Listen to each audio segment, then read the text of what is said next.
사랑하는 여러분, 주님의 이름으로 평안을 전합니다. 오늘 이 시간에 귀를 기울여 주시는 모든 분들의 삶에 하나님의 크신 은혜와 축복이 함께하기를 기도합니다. 만약 오늘 나누는 이야기가 여러분의 마음에 울림을 준다면 이 귀한 소망의 메시지를 주변에 나누어 주십시오. 어두운 세상에 빛을 전하는 귀한 통로가 될 것입니다. 여러분의 그 작은 나눔을 통해 하나님의 사랑이 더욱 널리 퍼져나가기를 소망합니다. 우리는 지금 혼돈의 시대를 살아가고 있습니다. 매일같이 쏟아지는 뉴스를 보면 세상이 과연 어디로 흘러가고 있는지 두려운 마음이 들 때가 많습니다. 과연 이 모든 것의 끝은 어디일까요? 하지만 성경을 아는 사람들은 그 끝을 알고 있습니다. 성경은 우리에게 그 끝이 결코 절망이 아니라고 약속합니다. 오히려 두 손을 높이 들고 승리를 외치는 영광스러운 순간이라고 말합니다. 그렇습니다. 미래를 안다면 우리는 현재의 두려움 앞에서 떨지 않을 수 있습니다. 하나님께서 우리에게 성경이라는 놀라운 책을 주신 이유는 바로 다가올 일들에 대해 확신을 갖고 담대하게 살아가게 하기 위함입니다. 특히 요한계시록은 많은 사람들이 심판과 재앙의 책으로만 오해하곤 합니다. 하지만 자세히 들여다보면 요한계시록은 하나님의 무서운 심판과 함께 그보다 더 큰 하나님의 자비와 긍휼이 얼마나 깊은지를 보여주는 책입니다. 이 땅에 마땅히 임해야 할 심판이 선포되는 곳곳마다 마치 괄호 속에 숨겨진 보석처럼 당신의 백성을 향한 하나님의 은혜와 사랑이 함께 기록되어 있습니다. 아무리 세상이 어두워져도 하나님께서는 단 한순간도 당신의 증인 없이 이 세상을 내버려 두지 않으신다는 사실을 아십니까? 오늘날 우리가 사는 세상을 보십시오. 어둡고 절망적인 소식들이 가득하지만 그 어둠 속에서도 밝게 빛나는 빛들이 분명히 존재합니다. 밤이 깊을수록 작은 별빛이 더욱 영롱하게 빛나듯이 이 세상의 어둠이 짙어질수록 하나님의 빛은 더욱 강렬하게 드러날 것입니다. 성경은 인류 역사의 마지막 때 교회가 하늘로 들림받는 휴거 사건 이후 이 땅에 7년 대환난이라는 극심한 고통의 시간이 찾아올 것이라고 예언합니다. 적그리스도가 나타나 전 세계를 자신의 권력 아래 통합하고 하나님을 대적하며 자신에게 경배하지 않는 모든 이들을 무자비하게 억압할 것입니다. 이스라엘은 역사상 가장 큰 핍박에 직면하게 될 것입니다. 상상만 해도 끔찍한 그 시간, 온 세상이 불법과 무신론으로 가득 찬 바로 그 순간에 인류 역사상 가장 위대한 영적 대각성, 즉 거대한 부흥이 일어날 것이라고 성경은 증언합니다. 그리고 이 놀라운 부흥은 전혀 예상치 못한 이들을 통해 시작됩니다. 바로 이스라엘의 12지파에서 나온 14만 4천 명의 유대인 복음 전도자들입니다. 오늘 우리는 바로 이들에 대한 이야기를 나누고자 합니다.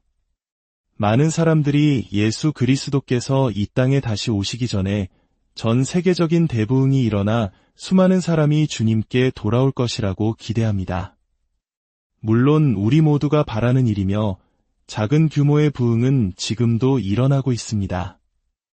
하지만 성경은 마지막 때의 전반적인 영적 흐름이 그와는 정반대일 것이라고 경고합니다. 주님께서 우리를 데리러 오시기 직전 오히려 많은 사람들이 믿음에서 떠나가는 배도의 시대가 올 것이라고 말합니다. 오늘날 교회의 통계를 보면 안타깝게도 우리는 이미 그 시작점에 서 있는지도 모릅니다. 하지만 낙심하지 마십시오. 하나님께서는 모든 것을 계획하고 계십니다. 대환난이라는 가장 어두운 터널 속에서 하나님께서는 역사상 가장 밝은 부흥의 불꽃을 준비하고 계십니다. 그리고 그 부흥의 중심에 바로 14만 4천 명의 증인들이 서 있습니다. 요한계시록 7장과 14장은 이들에 대해 구체적으로 설명합니다. 요한계시록 7장 4절은 이렇게 기록합니다. 내가 인침을 받은 자의 수를 들으니 이스라엘 자손의 각 지파 중에서 인침을 받은 자들이 14만 4천이니 이 증인들이 누구인지에 대해 여러 가지 환상적인 해석들이 있지만 성경은 그들의 정체를 아주 명확하게 밝힙니다. 그들은 영적인 상징이 아니라 문자 그대로 이스라엘의 12지파에서 각각 1만 2천 명씩 선택된 실제 유대인들입니다. 성경은 유다 지파에서 1만 2천, 르우벤 지파에서 1만 2천, 갓 지파에서 1만 2천. 이렇게 12지파의 이름을 하나하나 거명하며 이 사실을 확증합니다. 성경에서 숫자 12는 이스라엘을 상징하는 매우 중요한 숫자입니다. 유대 대제사장의 흉패에는 12개의 보석이 박혀 있었고 성전의 떡상에는 12개의 떡이 놓여 있었습니다. 새 예루살렘 성에는 12개의 문이 있으며 마태복음 19장 28절은 마지막 때에 12사도가 12보좌에 앉아 이스라엘 12지파를 심판할 것이라고 말합니다. 10이라는 숫자는 하나님의 완전한 계획과 이스라엘을 향한 그분의 언약을 상징합니다. 24만 4천 명의 증인들은 몇 가지 독특한 특징을 가집니다. 첫째, 그들은 이마에 인침을 받은 자들입니다. 천사가 살아계신 하나님의 인을 가지고 와서 땅과 바다와 나무를 해하기 전에 하나님의 종들의 이마에 인을 친다고 기록되어 있습니다. 이것은 단순한 문신이나 표시가 아닙니다. 이것은 하나님의 소유라는 증표이며 어떤 재앙과 핍박 속에서도 그들을 안전하게 지키시는 하나님의 절대적인 보호의 약속입니다. 요한계시록 14장 1절은 그 인이 바로 하나님 아버지의 이름이라고 밝힙니다. 그들의 이마에 새겨진 아버지의 이름은 그들이 누구에게 속했는지를 온 세상에 선포하는 것입니다. 둘째, 그들은 성령으로 충만한 하나님의 종들입니다. 이마의 외적인 표시는 그들 안에 내주하시는 성령님의 임재를 상징합니다. 구약의 요엘 선지자는 마지막 날에 하나님께서 당신의 영을 모든 육체에 부어주실 것이며 자녀들은 예언하고 젊은이들은 환상을 보고 늙은이들은 꿈을 꿀 것이라고 예언했습니다. 14만 4천 명은 바로 예언의 성취입니다. 그들은 하나님의 영으로 충만하여 세상이 감당할 수 없는 능력으로 진리를 선포할 것입니다. 셋째, 그들은 하나님께 온전히 구별된 자들입니다. 요한계시록 14장 4절은 그들이 여자와 더불어 더럽히지 아니하고 순결한 자라고 말합니다. 이는 그들이 영적인 간음, 즉 우상 숭배를 하지 않았다는 의미를 넘어 대환난이라는 특수한 상황 속에서 오직 복음 전파라는 사명에만 전념하기 위해 결혼과 같은 세상적인 일에 얽매이지 않고 자신을 온전히 하나님께 바쳤음을 의미할 수 있습니다. 상상해 보십시오. 온 세상이 혼란에 빠진 그 시기에 가정을 꾸리고 살아가는 것은 거의 불가능할 것입니다. 그들은 오직 하나의 목표, 땅 끝까지 복음을 전하는 그 위대한 사명을 위해 모든 것을 내려놓은 자들입니다. 넷째, 그들은 믿음이 강하고 흠이 없는 자들입니다. 성경은 그들이 어린 양이 어디로 인도하든지 따라가는 자들이며 그 입에 거짓말이 없고 흠이 없는 자들이라고 증언합니다. 의인의 간절한 기도는 역사하는 힘이 크다고 했습니다. 24만 4천 명은 바로 그 의인들입니다.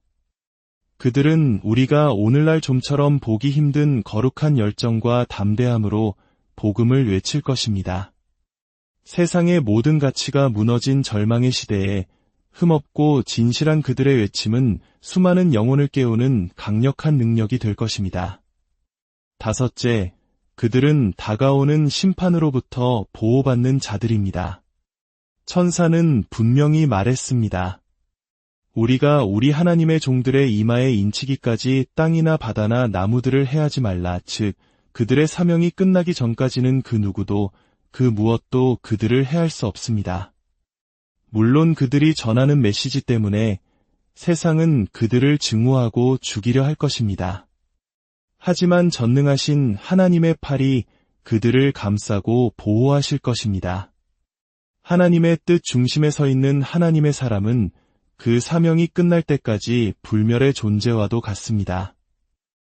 24만 4천 명은 하나님의 절대적인 주권 아래 완벽하게 보호받을 것입니다. 그리고 놀라운 것은 이들의 사역이 끝났을 때의 모습입니다.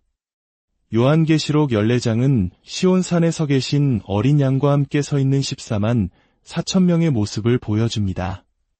사역의 시작의 14만 4천 명이었는데 모든 환난과 핍박을 통과한 후에도 단 한 사람의 낙오자 없이 정확히 14만 4천 명이 그곳에 서 있습니다. 하나님께서 어떻게 당신의 종들을 시작부터 끝까지 완벽하게 지키시는지를 보여주는 가슴 벅찬 장면입니다. 그렇다면 그들의 사역의 결과는 어땠을까요? 요한계시록 7장 9절에서 사도 요한은 그 감격적인 장면을 이렇게 기록합니다. 이 일 후에 내가 보니 각 나라와 족속과 백성과 방언에서 아무도 능히 셀 수 없는 큰 무리가 나와 흰옷을 입고 손에 종려가지를 들고 보좌 앞과 어린 양 앞에 서서 상상해 보십시오. 아무도 그 수를 셀 수 없는 거대한 무리. 전 세계 모든 민족과 언어권에서 나온 수많은 사람들이 구원을 받아 하나님 보좌 앞에서 찬양하고 있습니다. 이것이 바로 14만 4천 명의 증인들이 거둔 위대한 부흥의 열매입니다. 이는 마태복음 24장에서 예수님께서 하신 약속의 성취이기도 합니다. 이 천국 복음이 모든 민족에게 증언되기 위하여 온 세상에 전파되리니 그제야 끝이 오리라. 이야기의 절정은 천국에서 울려 퍼지는 그들의 노래입니다. 그들은 보좌 앞에서 새 노래를 부릅니다.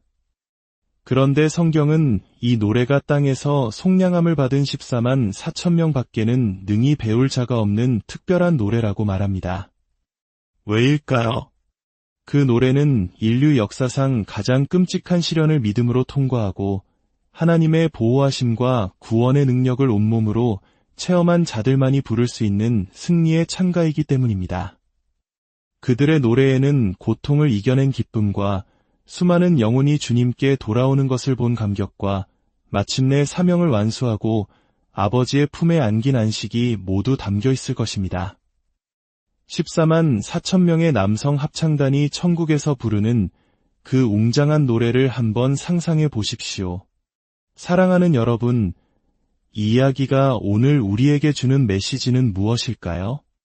그것은 바로 아무리 절망적인 상황 속에서도 하나님은 결코 이 세상을 포기하지 않으신다는 것입니다. 하나님은 지금도 잃어버린 영혼들을 향해 긍휼의 팔을 벌리고 계십니다. 대환난 때에 전파될 그 복음은 오늘 우리가 들을 수 있는 복음과 정확히 같은 복음입니다. 바로 예수 그리스도께서 당신의 죄를 위해 십자가에서 죽으시고 그를 믿는 자에게 영원한 생명을 주신다는 기쁜 소식입니다. 천국에 들어가는 기준은 얼마나 선하게 살았느냐가 아닙니다. 만약 그것이 기준이라면 우리 중 누구도 그 기준을 통과할 수 없을 것입니다. 하나님의 기준은 100점 만점입니다. 단 하나의 실수도 용납되지 않습니다. 불가능하게 들리십니까? 맞습니다. 그래서 예수님께서 우리를 대신하여 그 시험을 치르신 것입니다. 그분은 십자가에서 우리의 모든 죄의 값을 완벽하게 치르심으로 100점짜리 답안지를 완성하셨습니다. 그리고 이제 하나님은 우리에게 한 가지만을 요구하십니다. 예수님께서 이루신 그 일을 나의 유일한 구원의 소망으로 받아들이고 그분을 나의 구주로 영접하는 것입니다. 당신이 과거에 어떤 삶을 살았든 지금 얼마나 하나님에게서 멀리 떨어져 있다고 느끼든 상관없습니다. 하나님은 당신을 사랑하시며 그리스도는 당신을 위해 죽으셨습니다. 지금 마음의 문을 열고 예수님을 영접하십시오. 그분은 당신의 마음 중심에 들어오셔서 당신의 남은 생을 인도하시고 참된 평안과 영원한 소망을 주실 것입니다. 언젠가 이 세상은 우리가 아는 모습 그대로 끝나고 성경이 예언한 마지막 때가 올 것입니다. 하지만 그 가장 어두운 시간 속에서도 하나님의 구원의 손길은 멈추지 않을 것입니다. 하물며 은혜의 문이 활짝 열려있는 지금 이 시대는 어떻겠습니까?